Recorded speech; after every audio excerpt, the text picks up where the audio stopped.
Jack Daniel's straight Tennessee whiskey, finished in Oloroso sherry casks. Guys, this one is part of the Distillery series. It is selection number 12. Comes in at 90 proof. So this whiskey was aged in American white oak, and then it was put into Oloroso sherry casks from Spain for 3 additional years. Been a really big fan of the stuff they've put out from the Distillery series, guys. Excited to get into this one. So without further ado, let's go.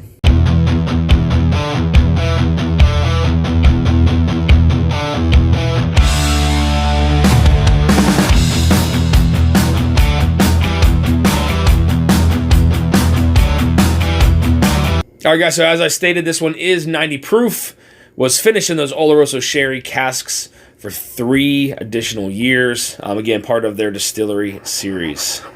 Let's get the nose.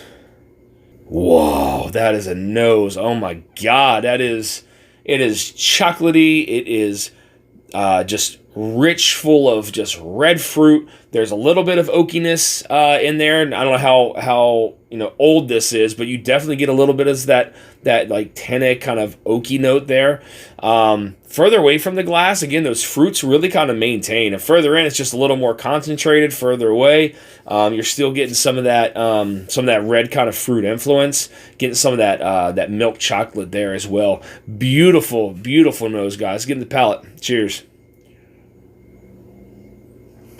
Man, that's good. I like that.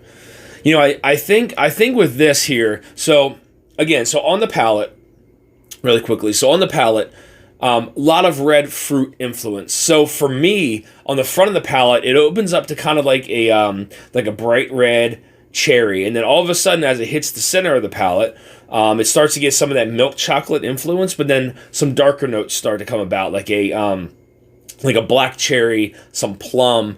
Then as it gets into the, all the way into the finish, there's a little bit of like a little bit more bitter of like maybe a prune or a date that starts to appear back there into the finish. Again, with it being 90 proof, it's nice because a lot of those flavors aren't going to be hidden by that proof. Depending on the age of this whiskey, I don't know. I know it was finished for 3 years in those Oloroso sherry casks, but the finish time I feel was perfect on this, because I feel if you would have gone any longer, it may be too concentrated. But this one, you're getting some of that bright red fruit across, the front of the palate, and then in the center of the palate is a little darker, and then in the back, it's more of those, not so sweet fruits there back. But again, that 90 proof point, I think, is a really nice proof point on this one, because it does provide a nice mouthfeel to it without burning from that proof, and then hiding some of those like nice fruit flavors that it's providing. Really nice first sip. Let's get a second one. Yeah, so this changed completely on that second sip. So I do still get some of that, a little bit of that cherry there on the front of the palate, but that's kind of turned into now where some of that darker fruit's kind of been mingling with that bright fruit. So I feel like it's like a plum and a cherry, like a bright red cherry there on the front of the palate. Milk chocolate presents itself there on the center of the palate, but then I do get like it's like a chocolate orange there a little bit on the sides of the palate. I pick up that citrus note, but then from the middle of the palate and into the back now, it is like it's allspice. You're getting some.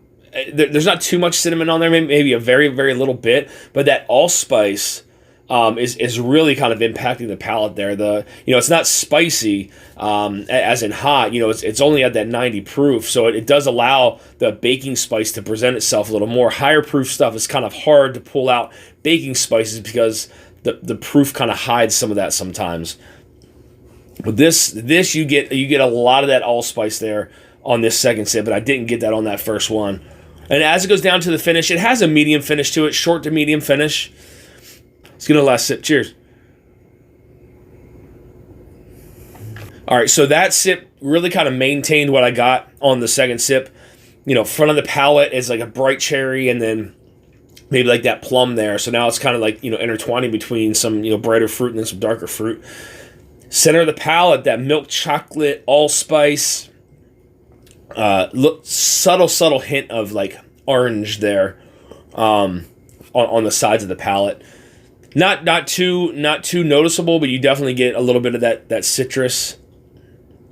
And then again, to the back of the palate, that allspice kind of is continuing to kind of flow through into the palate and into the back, where it's kind of meeting those kind of the dark fruits, that plum, a little bit of that date. It's more like some of the bitter, like the dates are like a little bit bitter of a fruit, on the back. Okay, they can come off sweet, but like on the back, it gets a little like some bitterness. Jack Daniels with another home run, guys. So I want to thank you guys for tuning in to this episode of Dusty Dan's Whiskey Reviews. I want to give a big shout out to the team over at Jack Daniels for supplying me with the sample here to review on the channel. Guys, again, low proof, tons of fruit flavors across the palate, milk, chocolate, orange, allspice, very, very slight oakiness that you get on the back of the palate. May get some of that bitterness too that you get from maybe like that dark fruit, like a date back there. But Jack Daniel's always doing something unique, always putting out something delicious in the industry, guys. If you're looking for more reviews like this, hit that subscribe button and bell notification to be alerted of any upcoming reviews or live streams. Also find me on Instagram at Dusty Dan's Whiskey Reviews. Until next time, guys, stay dusty.